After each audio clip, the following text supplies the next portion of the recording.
व्याख्या मुद्रां करसरसिजै पुस्तकं शङ्खचक्रे बिभ्रद्भिन्नस्फटिकरुचिरे पुण्डरीके निषण्णः अम्लानश्रीरमृतविशदैरंशुभिः प्लावयन् माम् आविर्भूयाद्दनकमहिमा मानसे वागधीशः।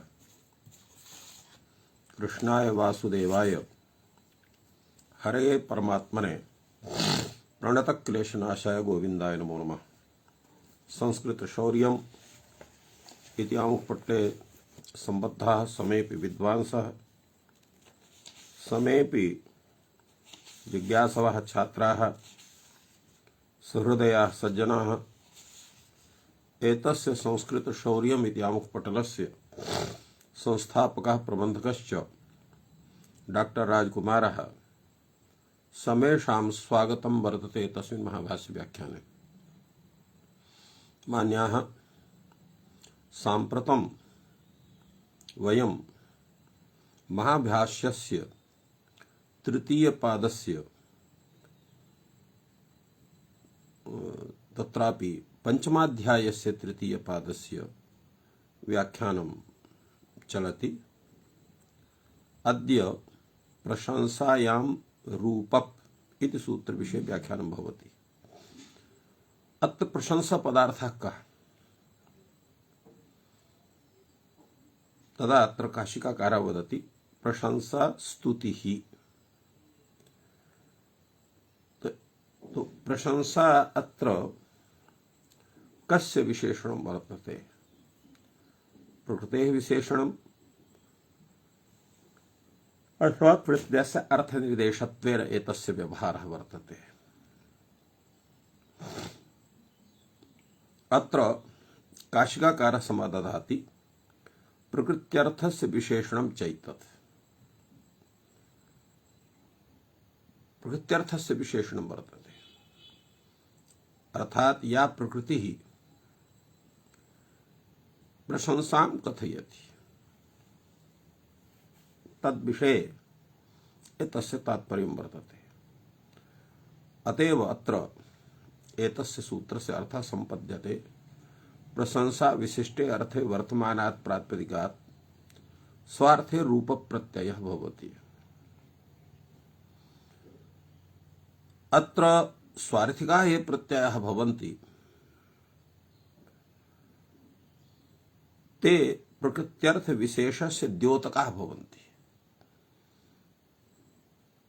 अतएव अत्र काशिकाकारः वदति स्वार्थिकाश्च प्रत्ययाः प्रकृति विशेषस्य द्योतकाः भवन्ति। यद्यपि तस्मात् प्रातिपदिकात् सामान्येन सह अर्थः न गम्यते, किन्तु यदा तस्य प्रत्ययस्य विधानं भवति तदा प्रत्यय समवधाने सति तस्मात् प्रातिपदिकात् प्रातिपदिक रूपायाः प्रकृतेः सः अर्थः तत्र ज्ञायते द्योत्यत्वात्। अतएव अत्र यथा वैयाकरणशब्दः प्रशस्तः वैयाकरणः इति अर्थे अत्र रूपप्रत्ययः भवति। तेन वैयाकरणरूपः याज्ञिकरूपः इति भवति। प्रशस्तः याज्ञिकः, याज्ञिकरूपः प्रशस्तः वैयाकरणः, वैयाकरणरूपः इति व्यवहारः भवति। यद्यपि अत्र केवलं वैयाकरणशब्दस्य प्रशस्तार्थः नास्ति।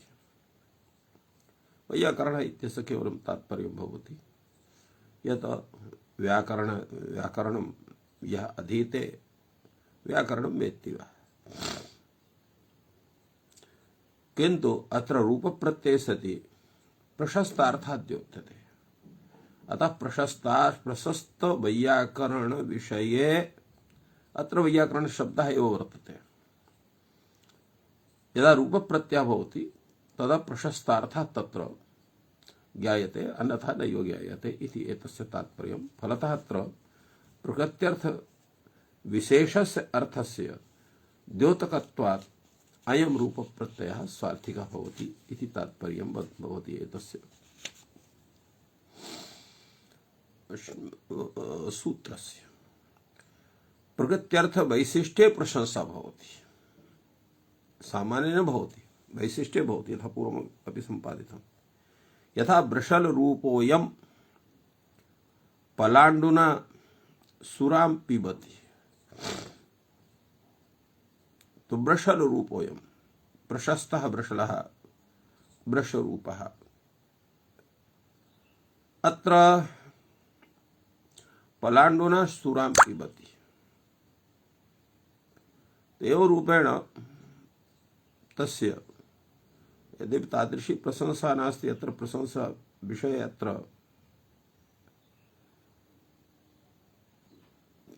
तर्हि तस्य वृषलत्वं तत्र अनाचारे वैशिष्ट्यं बोध्यते।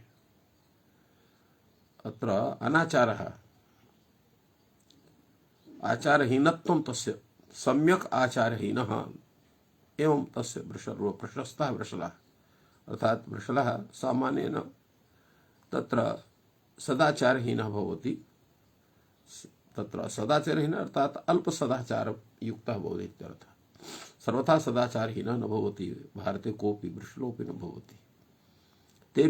तेऽपि आचारवन्तः भवन्ति, किन्तु तेषाम् आचारः ब्राह्मणवत् क्षत्रियवत् न भवति। एस्माद् हेतोः सामान्य आचारः यथा आवश्यकः वर्तते साधु प्रकृतीनां जनानां, सः आचारः तस्यापि भवति।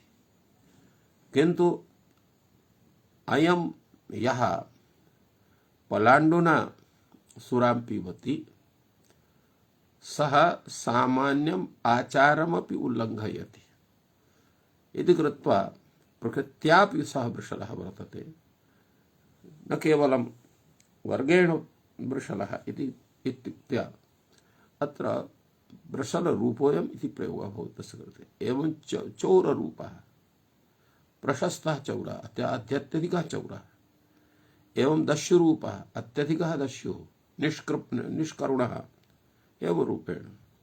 तो यः अक्षणोः अपि अंजनम् अपहरेत्, एतादृशं पटुत्वं वर्तते चौरकर्मणि, दस्युकर्मणि। यः अक्षणोः अपि अंजनम् अपहरेत्। एवं अत्र तिङस्य इत्यपि सूत्रस्य अनुवृत्ति भवति। अतः तिङन्तादपि रूपप्रत्ययः भवति प्रशस्ते अर्थे। यथा शोभनं पचति इति पचति रूपम्, शोभनं पचतः इति पचतो रूपम्। अत्र क्रिया प्रधानम आख्यातम, आख्यातम क्रिया प्रधानम भवति। एवं अग्रे तावत् उच्यते एका च क्रिया रूप प्रत्ययान्तात् द्विवचन बहुवचने न भवतः। अर्थात एका च क्रिया इत्यस्य किं तात्पर्यम्?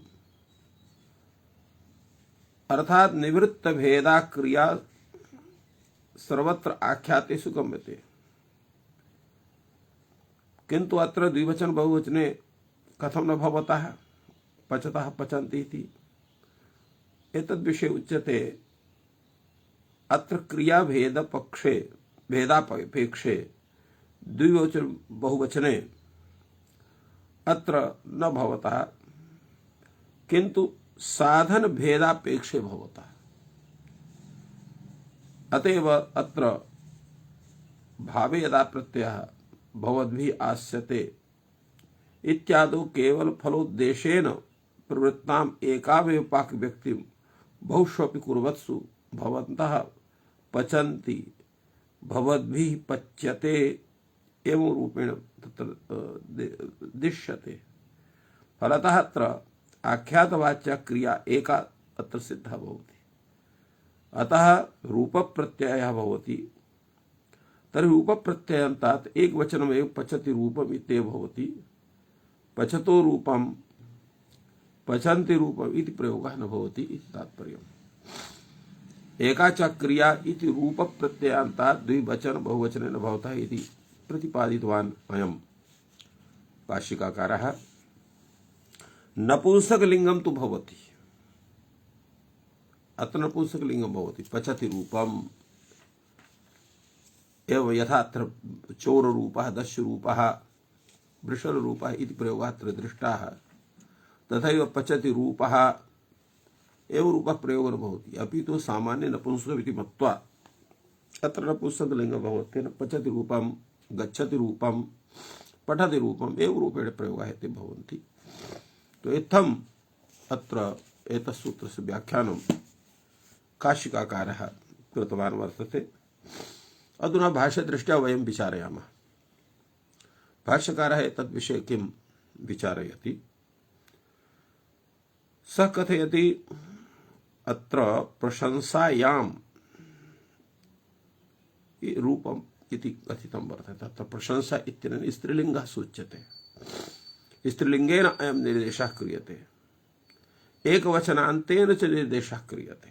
प्रशंसायाम् इति प्रशंसास्वरूपम् इति न कथितं वर्तते, न च प्रशंसयोः रूपम् इति कथितं वर्तते सूत्रे। प्रशंसायाम् इति एकवचनं वर्तते, अथ च स्त्रीलिङ्गेन निर्देशः वर्तते। तेन किमायाति, यतो हि स्त्रीलिङ्गादेव अत्र उत्पत्ति भवेत्, एकवचनान्तादेव उत्पत्ति भवेत्। यह पुल्लिंग शब्दः, यह नपुंसकलिंग शब्दः, यह द्विवचनान्तः, यह बहुवचनान्तः, तस्मात् रूप प्रत्ययः न भवेत् इति अनेन सिद्ध्यति। प्रशंसायाम् इत्यत्र स्त्रीलिङ्गम् एकवचनं च वर्तते, तेन स्त्रीलिङ्गेन अयं निर्देशः क्रियते, एकवचनान्तेन च यः निर्देशः क्रियते। अनेन सिद्ध्यति यत् स्त्रीलिङ्गात् प्रातिपदिकादेव अत्र उत्पत्ति भवति रूप प्रत्ययस्य, अथ च एकवचनान्तादेव भवति। नपुंसकलिङ्गात् पुल्लिङ्गात् न भवति, द्विवचनात् बहुवचनात् न भवति। इत्ययं सूत्रनिर्देशेन इत्थं सिद्ध्यति। भाष्यकारः कथयति एवं नास्ति, नैष दोषः। कथमिति, नायं प्रत्ययार्थः, अत्र प्रशंसारूपः यः अर्थः स प्रत्ययार्थः नास्ति। किं तर्हि प्रकृत्यर्थ विशेषणम् एतत् प्रकृत्यर्थस्य विशेषणं वर्तते। अर्थात् प्रशंसायां विद्यमानं यत् प्रातिपदिकं तस्मात् रूप प्रत्यय भवति इति सूत्रार्थः सम्पद्यते। तत्र प्रश्नः भवति, अयं रूप प्रत्ययः वर्तते, सः कस्मिन् अर्थे भवति इत्यपि तत्र जायते जिज्ञासा। अत्रोच्यते स्वार्थे इति, स्वार्थे भवति, स्वार्थे नाम प्रकृत्यर्थे, स्वस्य प्रकृतेः अर्थः प्रकृत्यर्थः। तो प्रकृत्यर्थ विशेषणम् एतत्। प्रशंसायां यत् प्रातिपदिकं वर्तते तस्मात् रूप प्रत्ययः भवति, किन्तु रूप प्रत्ययः कस्मिन् अर्थे भवति, स्वार्थे भवति। स्वार्थिक प्रत्ययाः ये भवन्ति तेषां कीदृशं स्थितिर्जायते। उच्यते स्वार्थिकाश्च प्रकृतितः लिङ्गवचनानि अनुवर्तन्ते। ये स्वार्थिका प्रत्ययाः भवन्ति तर्हि प्रातिपदिकस्य यल्लिङ्गं, प्रातिपदिकस्य यद्वचनं तादृशमेव लिङ्गं तादृशमेव वचनं भवति प्रत्ययान्तस्य। अतः स्वार्थिकाश्च प्रकृतितः लिङ्गवचनानि अनुवर्तन्ते। अत्र यत् भाष्यग्रन्थः अयं यः वर्तते, कैयटः एतस्य विषयेपि सम्यक् स्वयं विचारम् अत्र प्रस्तुतवान्। पूर्वं स्त्रीलिङ्गेन अयं निर्देशः इति यत् वर्तते तद्विषये अत्र कैयटः कथयति, इह प्रत्ययस्य विधायमानतया प्राधान्यात् तदङ्गत्वात् च प्रकृतेः प्रधानेन प्रशंसायाः सम्बन्धस्य न्यायत्वात् तस्याः प्रत्ययार्थं मत्वा अत्र स्त्रीलिङ्गेन अयं निर्देशः एव रूपेण अत्र कथितवान्। ततश्च पटोः प्रशंसा पटुरूपा एवं रूपेण भविष्यति प्रयोगः। अथ पटुरूपः देवदत्तः इति सामानाधिकरणस्य अप्रसंगः स्यात्। तो अप्रसंगः कस्मान् न कथितः एतद्विषये केचन कथयन्ति। केचिदाहु दोषोपलक्षणाय एतदुक्तम्। अत्र दोषः अत्र उपलक्षणाय कथितः वर्तते। अन्ये कथयन्ति अन्ये त्वाहु सोऽयम् इत्यभेद विवक्षायां सामानाधिकरण्यं भविष्यति। भेद विवक्षा तु तथा लक्षण प्रयोगाभावात् न क्रियते, अतः भेद विवक्षा अत्र भवति। यद्येवं गुणवचनानाम् आश्रयतः लिंगवचनानि भवन्ति इत्याशय इति भवति इति अतिशायन प्रत्ययान्तवत् अभिमत लिंगवचन संबंधात् अत्र न कश्चन दोषः इति केचन समाधानं कृतवन्तः। अन्ये च कथयन्ति प्रकृत्यर्थ विशेषण पक्षस्य उभयानुग्रहात् न्यायत्वात् अयं परिहारः भाष्यकारेण नाश्रितः। यतो हि अयं प्रशंसायाम् इति यत् कथनं वर्तते यत् तत् प्रकृत्यर्थ विशेषण पक्षम एव आदाय वर्तते, न तु प्रत्यार्थ विशेषणम् आदाय प्रत्यार्थम् आदाय इति कृत्वा तस्य परिहारः भवति। फलतः प्रकृत्यर्थ विशेषण पक्षस्य उभयानुग्रहात् न्यायत्वात् भवतः कृतः यः परिहारः स भाष्यकारेण नाङ्गीकृतः वर्तते। अन्ये त्वाहु इति कथनेन कैयटः कस्यचित् अन्यस्यापि अपरं मतं प्रस्तौति। प्रशंसा मात्रे प्रत्यय विधानात् अंतरंगत्वात् स्त्री प्रत्ययेन भाव्यम्। प्रशंसा मात्रे यदा प्रत्ययस्य विधानं भवति तर्हि सः तत्र प्रत्ययान्त शब्दः यः वर्तते स स्त्री प्रत्ययेन अत्र भाव्यं। स्त्री प्रत्ययः अत्र अयं प्रत्ययः स्यात्। पश्चात् सः अयम् इत्यभिसम्बन्धात् तदवत् अभिधानेऽपि अंतरंगः स्त्री प्रत्ययो न निवर्तेत, अर्थात पुल्लिंगस्य प्रयोगः तस्य न भवेत्, स्त्रीलिंगः एव प्रयोगः स्यात्। प्रत्यार्थ विशेषण पक्षे कुमारी रूपा इति अव्यतिरिक्तम् वय इति ङीप् अत्र कस्मान् न भवति इति प्रश्नः जायते। कुमार शब्दात् उत्पन्नेन ङीपा वयो विशिष्टार्थ गतस्य स्त्रीत्वस्य दोषितत्वात् रूपवन्तात् स्त्रीत्वमात्रम् अभिवक्तुं टावेव क्रियते। अर्थात् तत्र वयवाचिनः शब्दात् यदा रूप प्रत्ययः भवति तदा वयसि प्रथमे इत्यादि सूत्रेण अत्र गीपादिकार्यं कथं भवति इति प्रश्नः। तदा उच्यते कुमार शब्दात् उत्पन्नेन गीपा वयोविष्टार्थगतस्य स्त्रीत्वस्य द्योतितत्वात् रूप प्रत्ययान्तत्वात् स्त्रीमात्रम् अभिव्यक्तुम् अत्र टाप् प्रत्ययस्य विधानं भवति, गीपादेः विधानं न भवति इति कैयटः समादधाति। अग्रे तावत् उच्यते यत् ननु गीपै तदभिव्यक्तम् इति टाप् न स्यात् प्राप्नोति। गीपैव तत् अभिव्यक्ति स्यात्, अतः टाप् न भविष्यति। कश्चन एवं ब्रूते चेत् तदा उच्यते नैतदस्ति। कुमारी रूपः इत्युच्यमाने कुटीरादिवत् लिंगान्तरं प्रतीयेत। यथा कुटी इति शब्दः, कुटीरः इति शब्दः, तो कुटी इति शब्दात् तत्र कुटी शब्दः स्त्रीलिंगः वर्तते, किन्तु कुटीरः इति शब्दः तस्यैव अर्थस्य वाचकः पुल्लिंगः भवति। ह्रस्वः कुटी कुटीरः इति भवति, कुटीरा इति न जायते। तो एवं कुमारादि रूपः इत्युच्यमाने कुटीरादिवत् लिंगान्तरं प्रतीयेत, तस्मात् अवश्यम् अभिव्यङ्क्तव्यं स्त्रीत्वम् इति टाप् उत्पद्यते, अतः तत्र टाप् प्रत्ययः भवति। अयमेव च परिहारः अतिशायिक प्रत्ययानां स्वार्थिकत्व पक्षे कुमारितरा इत्यादौ अपि कथनीयः। तात्पर्यं वर्तते यदा स्त्रीत्वम् आवश्यकं वर्तते तत्र स्त्रीत्व वीक्षा वर्तते, तत्र रूप प्रत्ययान्तात् तम प्रत्ययान्तात् तर प्रत्ययान्तात् तत्र टाप् प्रत्ययः भवति, अन्यः कश्चन प्रत्ययः तत्र न प्रवर्तते इति तात्पर्यं वर्तते। अग्रे तत्र भाष्यकारस्य कथनं वर्तते एतस्मिन् विषये। प्रकृतेः लिंगवचनाभावात् तिङ् प्रकृतेः अम् भाववचनम्।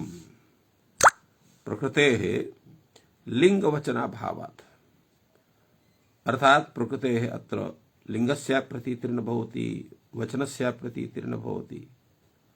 तर्हि तिङ् प्रकृतेः रूपप्रत्ययः यदा भवति, तिङ् प्रकृतेः रूपप्रत्ययः भवति अर्थात् तिङन्तात् यदा रूपप्रत्ययः भवति तत्र सामान्य नपुंसकं मत्वा तस्मात् विहितः यः प्रत्ययः सुप्रत्ययः तस्य स्थाने अम् इति आदेशः करणीयः। तेन पचति रूपं पचतो रूपं पचन्ति रूपम् इति एवं रूपेण तत्र प्रयोगः भवेत् इत्येवं वार्तिकम् अत्र उपस्थापितं। तस्य व्याख्यानं भगवता भाष्यकारेण गृहीतम्। एतद् विषये समाधानवार्तिकं भवति सिद्धं तु क्रियाप्रधानत्वात्, अर्थात एतं स्वतः सिद्धमेव, तत्र कृते किंचित् अन्यत् न करणीयं वर्तते। कथं सिद्धं वर्तते? उच्यते क्रियाप्रधानत्वात्। अत्र क्रियायाः प्राधान्यं वर्तते, न तु द्रव्यस्य प्राधान्यं वर्तते। क्रियापाधानम् आख्यातं भवति, एका च क्रिया। तो आख्यातम् अर्थात् तिङन्तं क्रियाप्रधानं भवति, एका च क्रिया भवति। किन्तु यत् प्रातिपदिकं भवति तद् द्रव्यप्रधानं भवति। द्रव्यप्रधानं नाम प्रातिपदिकम्। अतएव अत्र निरुक्तकारोऽपि उक्तवान् भावप्रधानम् आख्यातं सत्त्वप्रधानानि नामानि एवं रूपेण तत्र प्रतिपादितमस्ति। कैयटः अत्र किमपि विचारयति। किं विचारयति कैयटः? स एका च क्रिया इति प्रतीकमादाय कथयति।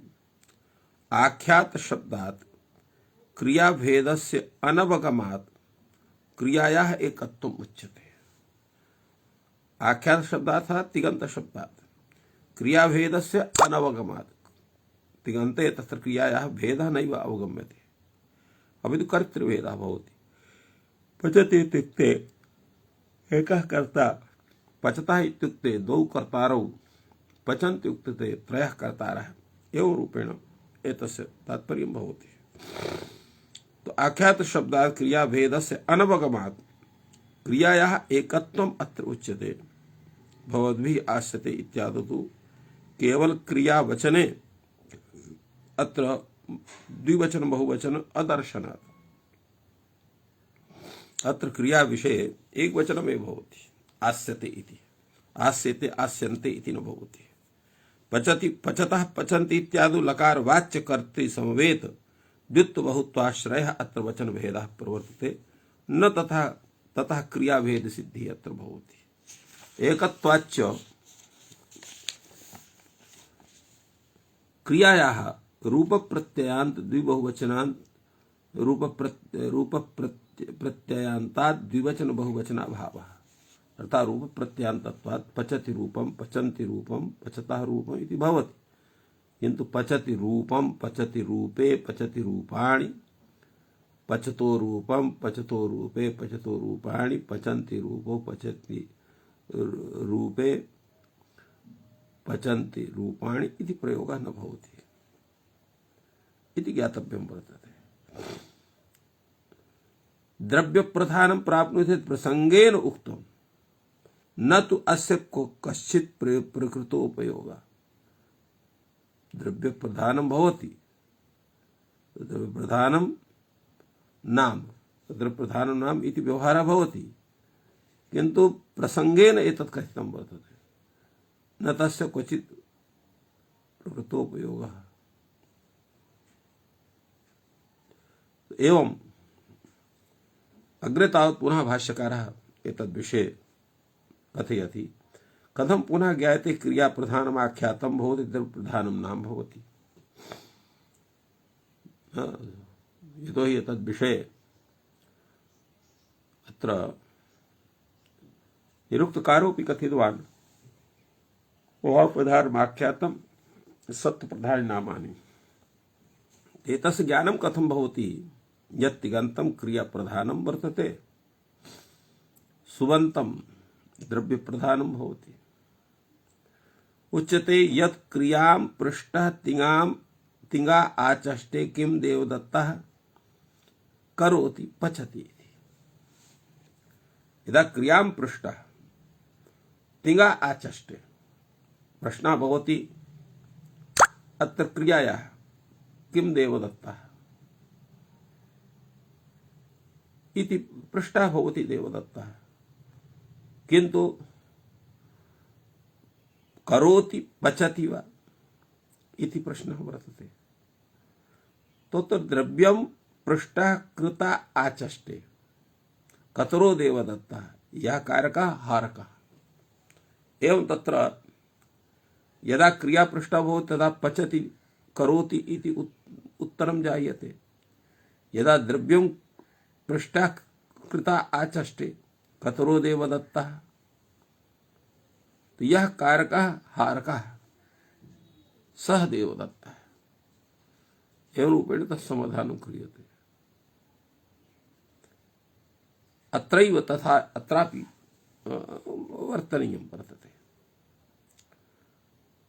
अत्र व्यवहारेण ज्ञायते यत् क्रिया प्रधानम् आख्यातं भवति सत्व प्रधानं च द्रव्यं भवति। तथा प्रयोगेण अत्र ज्ञायते। अतएव एतस्य व्याख्यानम् अत्र कैयटः विदधाति। किं देवदत्तः करोति इति विषये। करोति अत्र क्रिया सामान्यवचनः, तत्र विशेष परिज्ञायेन ज्ञानाय अत्र किं शब्दस्य प्रयोगः भवति। क्रिया विशेषणं प्रवर्तते। अत्र क्रिया विशेषणत्वात् च किम इत्येतद् द्वितीयान्तं नपुंसकं च। अत्र क्रिया विशेषणत्वात् अत्र किम इति शब्दः अत्र द्विवचनान्तं वर्तते, नपुंसकलिङ्गं च वर्तते। प्रकरणादिवशात् च क्रिया प्रश्नावगतिः भवति। गुणद्रव्य विषयस्यापि प्रश्नस्य संभवात् अत्र वायकः किं शुक्लं वस्त्रं करोति अथ कृष्णं, किं शाटकं करोति अथ प्रावारकम् इति विषये प्रश्नः भवति। अत्र तो एवं एतद् विषये अत्र कैयटः व्याख्याति। वायकः किं शुक्लं वस्त्रं करोति अथ कृष्णं तथा किं शाटकं करोति अथ प्रावारकम् इति प्रश्नः जायते। तो अत्र विशेष ज्ञानाय तादृशः प्रश्नः भवति। अत्र विशेष परिज्ञानाय किं शब्दस्य प्रयोगः क्रिया विशेषणं प्रवर्तते। क्रिया विशेषणत्वात् च किम इत्येतद् द्वितीयान्तं नपुंसकत्वं च तत्र प्रवर्तते। यथा वायकः किं शुक्लं वस्त्रं करोति अथ कृष्णं तथा किं शाटकं करोति अथ प्रावारकम् एवं प्रश्नाः जायन्ते। एतद् विषये केचित् इत्यादिना अत्र व्याख्याति कैयटः सः कथयति क्रिया प्रश्नेऽपि अभूत तद्भाव वचनं करोति मन्यते।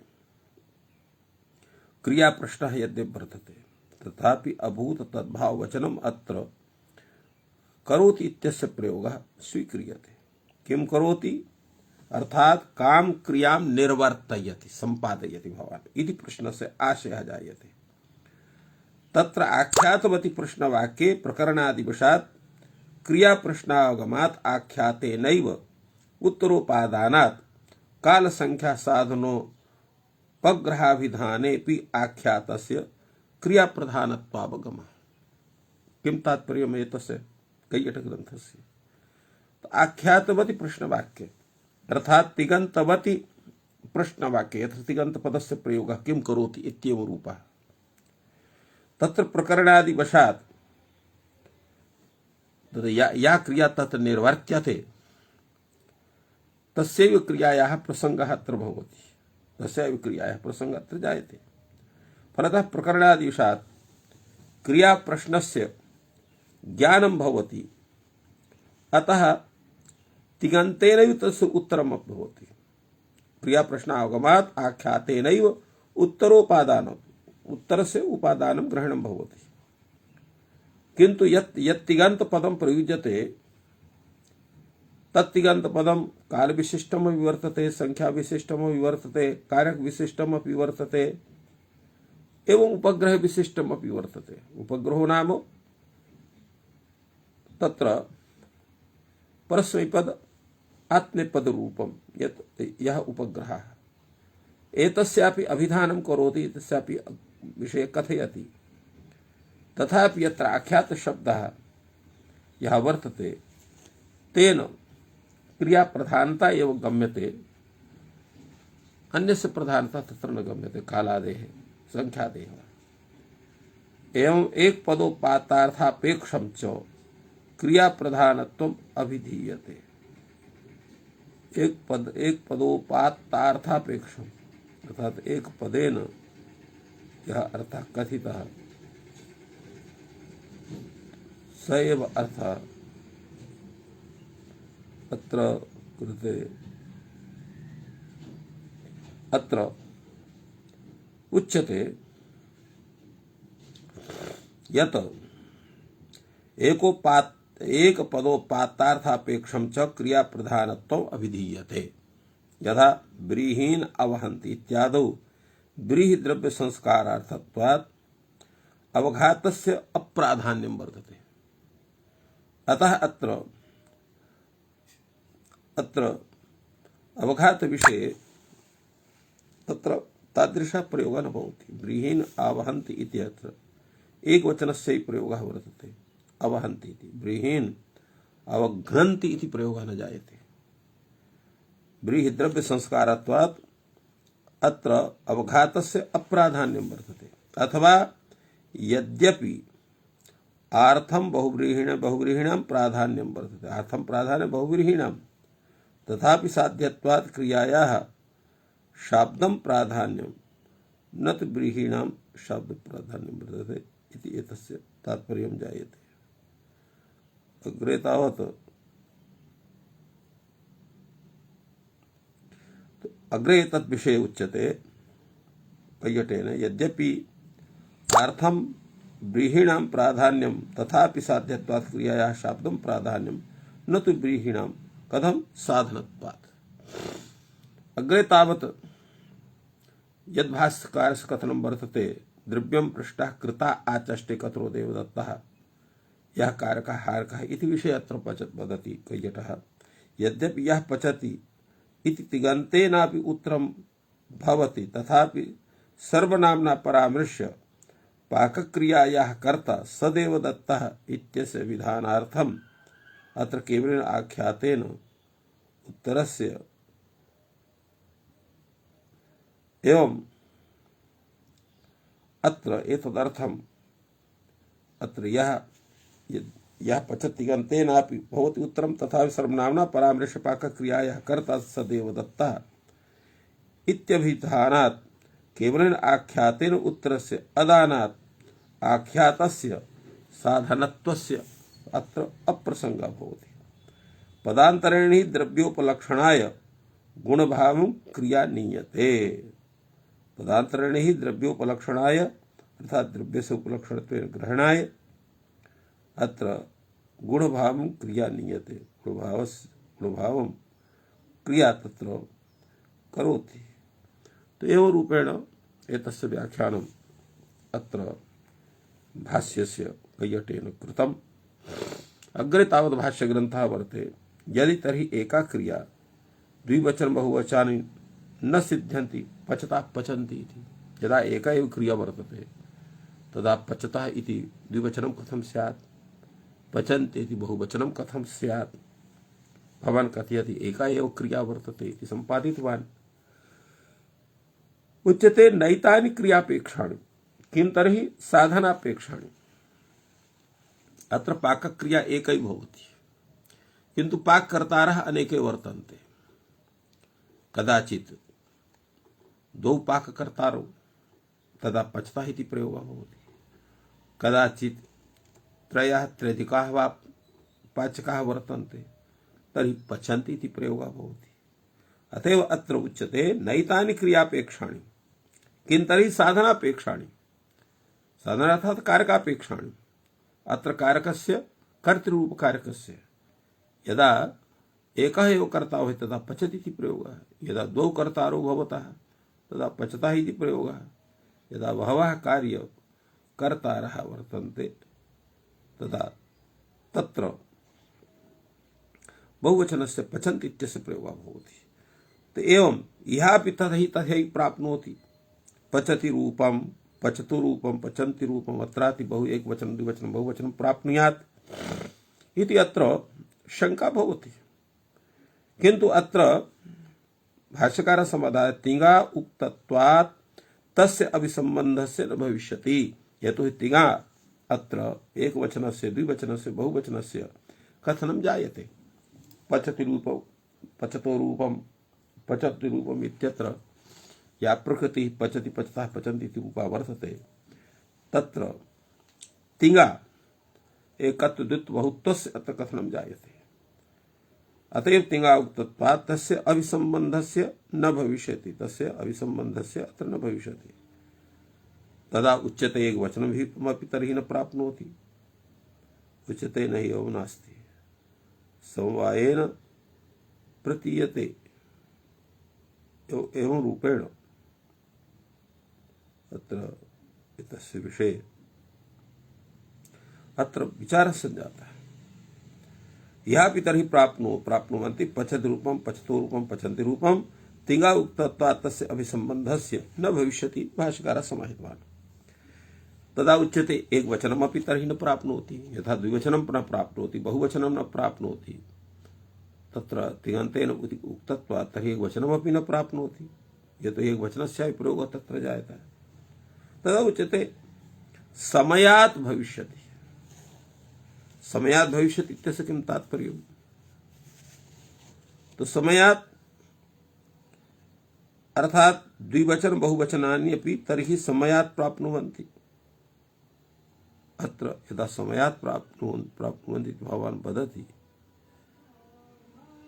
तर्हि अत्रापि स्यात्।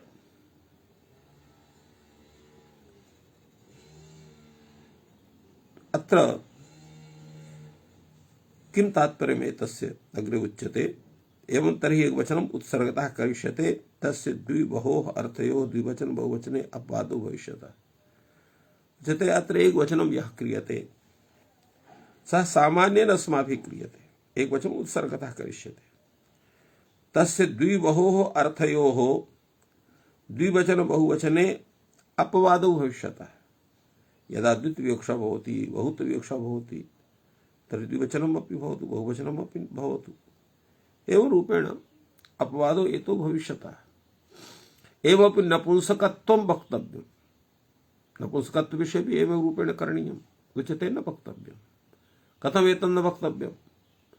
यतो हि लिंगम अशिष्यम लोकाश्रयात्वात् लिंगस्य लिंग विषय अनुशासनं न कर्तुं शक्यते। कथमिति? लोके यथा यस्य शब्दस्य यल्लिंग विशिष्टः प्रयोगः भवति, स एव लिंगः लिंग विशेषः तस्य शब्दस्य निश्चीयते व्यवहारेण। अतएव अत्र लिंगवशिष्यं लोकाश्रयत्वात् लिंगस्य इत्युक्तं वर्तते। क्रियागत संख्यापेक्षम अत्र वचनम तत्र अभेदं मन्यते। एवमेव अग्रे अत्र उक्तं न वक्तव्यं एवं तर्हि लिंगवशिष्यं लोकाश्रयत् लिंगस्य इत्युक्तं वर्तते। अत्रापि कैयट ग्रन्थः अवलोकनीयः वर्तते। अत्र यदि तर्हि एका क्रिया द्विवचनानि न सिद्ध्यन्ति, पचतः पचन्ति इति यत् कथनं वर्तते, तदा उच्यते क्रियागत संख्यापेक्षं वचन भेदं मन्यते। क्रियागत संख्यापेक्षं वचन भेदं मन्यते। क्रियागत संख्या भेदम् आदाय अत्र अपेक्षितम् आदाय अत्र वचनं मन्यते, किन्तु तत् न भवति। लकारादिवाच्य कर्तृकर्मगत संख्यापेक्षा एव वचन भेदे तत्र हेतु भवति। एवं तिङा उक्तत्वात् यत् उक्तं वर्तते, तिङा उक्तत्वात् इति कथनमस्ति। तिङा उक्तत्वात् तस्याभिसंबन्धस्य न भविष्यति। एतद् विषये उच्यते अत्र परश्च इति नियमात् न केवला प्रकृतिः प्रयोक्तव्या नापि केवलः प्रत्ययः इति एव रूपेण तत्र सम्पादितं। तेनैव अत्र ज्ञातव्यं वर्तते। द्विवचन बहुवचनान्यपीति यद् वर्तते द्विबहुवचनान्यपि तर्हि समयात् प्राप्नुवन्ति इति यत् कथनं वर्तते तद्विषये उच्यते यत्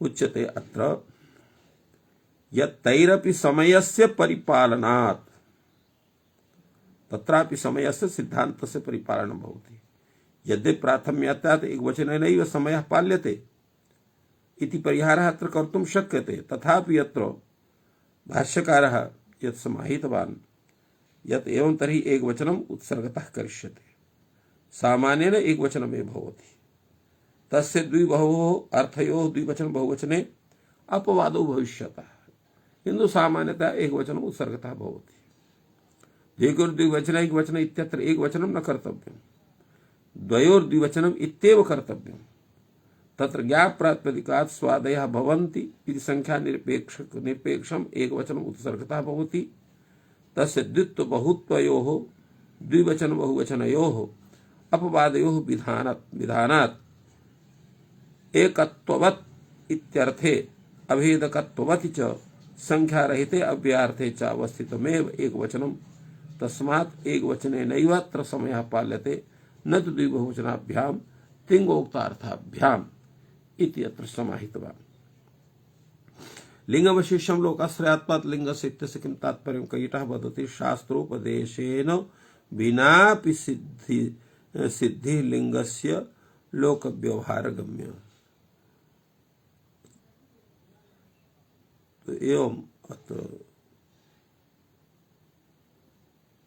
एवं अत्र उच्यते लोकाश्रयत्वात् लिंगस्य इति विषये शास्त्रोपदेशेन विनापि सिद्धि लिंगस्य कथम लोकव्यवहारगम्या लोकव्यवहारेण तस्य प्राप्तिर्भवति तत्र शास्त्रद्वारा तस्य सिद्धस्य साधनस्य आवश्यकता नास्ति तात्पर्यम् अग्रे तावत् कश्चन पूर्वपक्षी एतद्विषये चिन्तयति सः कथयति वृषलादिभ्य उपसंख्यानम् वृषलादिगण पठितेभ्यः अत्र उपसंख्यानं करणीयम् अर्थात् रूपप्रत्ययः करणीयः वृषल रूपः दश रूपः चोर रूपः एवं तत्र स्थापनं विहितम्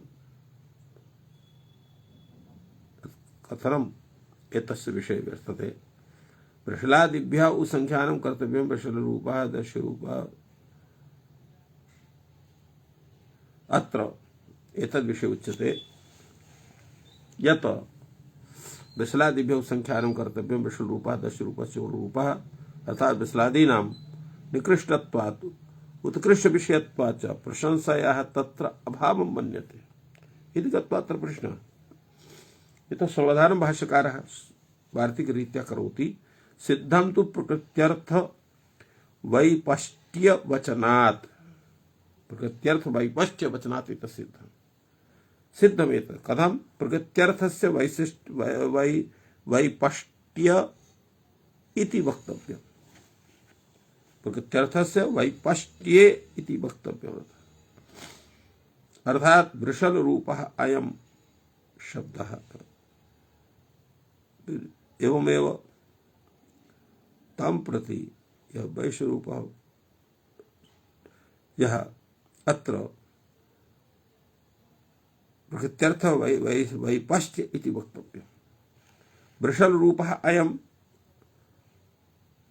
अप्ययं पाण्डुलना सुरां पिबेत् पालण्डुना सुरां पिबति इसमात् हेतुः अत्र वृषल रूपः जायते चोर रूपस्य एवं अत्र प्रकृत्यर्थ वैपष्ट्ये इति वक्तव्यम् वैपष्ट्यस्य किं तात्पर्यम् वृषल रूपः अयम् अप्ययं पाण्डुलना सुरां पिबेत् इति प्रयोगद्वयं जायते अतः अत्र किं सिद्ध्यति प्रकृत्यस्य वैपष्ट्ये इति वक्तव्यं वृषल रूपः अयम् अप्ययं पाण्डुलना सुरां पिबेत् अर्थात् पलाण्डु भक्षणेन सुरां पिबेत् इत्यर्थः चोर रूपः अयम् अप्ययम् अक्षणोः रंजनम अंजनम हरेत एवं दश रूपोयम अप्ययम धावतो लोहतम पिबेत एवं रूपेण एतस्य विषय व्याख्यानम् अत्र जायते। एतद् विषये अत्र कैयटः कथयति यत् प्रशंसायाम् इत्येव सिद्धः प्रत्ययः सर्वस्य हि वस्तुनः स्वव्यापारे अतिशयात् प्रशंसा क्रियते प्रशंसा वृषलादीनामपि असौ अस्ति।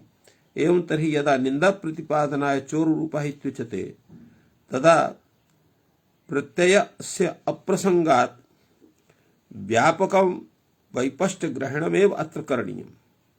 सत्ये पाठवादेः वैपष्टये प्रशंसा सद्भावात् विवक्षावसात् च येषामेव प्रशंसावाचित्वं तमेव तेषां तत्र निंदावचनम् अत्र गम्यते।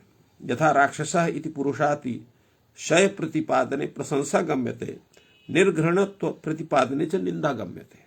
एवं रूपेण अत्र उक्तं वर्तते यत् तस्य वैपष्ट्य विषये प्रकृत्यर्थस्य एते प्रत्ययाः तद्रूपेण भवन्ति।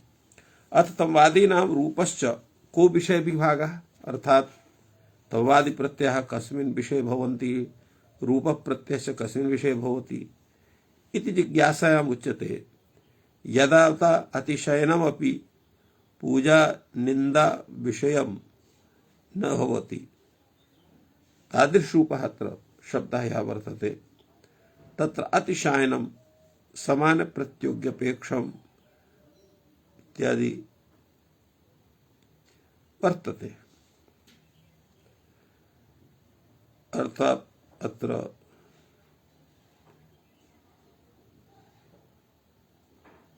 तो एवं एतद्विषये उच्यते यत् तमवादीनां रूपस्य विषय कः विषय विभागः उच्यते यावता अतिशयनमपि पूजा निंदा विषयं पटुतमः पापीयान् इति। रूप प्रत्ययः अपि उभय विषयः पटुरूपः चोररूपः। अतः उच्यते अतिशयनं समान प्रत्यज्ञपेक्षम्। अतिशयनं समान प्रतियोग्यपेक्षं तत्र अतिशयनं भवति। वैपष्ट्यं तु तन्निरपेक्षम् इति स्पष्टमेव विषयी विषय विभागः। एवं रूपेण अस्तु तावत् किन्तु सामान्य रूपेण तत्र तस्यैव प्रयोगस्य विषये आदाय तस्य ग्रहणं क्रियते।